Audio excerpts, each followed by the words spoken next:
Congress party ఆంధ్రప్రదేశ్ను చీల్చింది, నా కుటుంబాన్ని కూడా చీల్చింది అన్నారు. వేదిక మీద ముఖ్యమంత్రిగా ఉన్న జగనన్న గారు చేసిన వ్యాఖ్య, కాంగ్రెస్ పార్టీ ఆంధ్రప్రదేశ్ను చీల్చింది, నా కుటుంబాన్ని చీల్చింది, దేవుడే గుణపాఠం చెప్తాడు అని పెద్ద పెద్ద మాటలు మాట్లాడారు. ఈరోజు రాజశేఖర రెడ్డి గారి కుటుంబం చీలింది అంటే అది చేతులారా చేసుకున్నది జగనన్న గారు. దీనికి సాక్ష్యం దేవుడు, దీనికి సాక్ష్యం నా తల్లి విజయమ్మ, రాజశేఖర రెడ్డి గారి భార్య,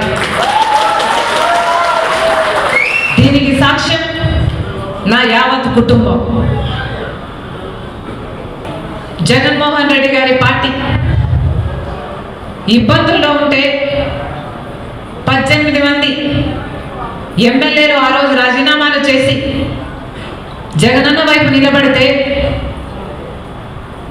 వాళ్ళను మంత్రులను చేస్తానన్నాడు జగనన్న.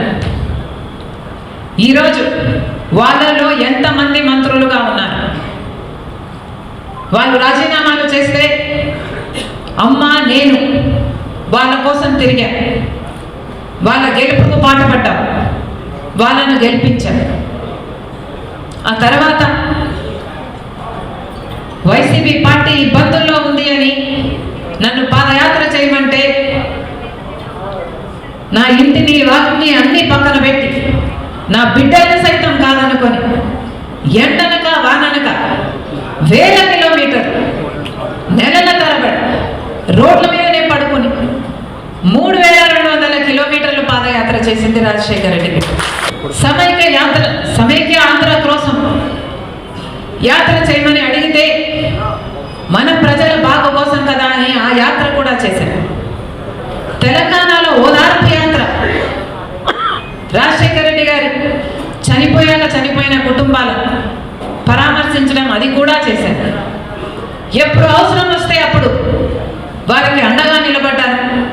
ఏది కావాలని అడిగితే మాట మాట్లాడకుండా, ఎందుకు అని అడగకుండా, స్వలాభం చూసుకోకుండా, నాకేమిటి అని ఆలోచించకుండా నిస్వార్థంగా మీకోసమని ఏది అడిగితే అది చేశారు.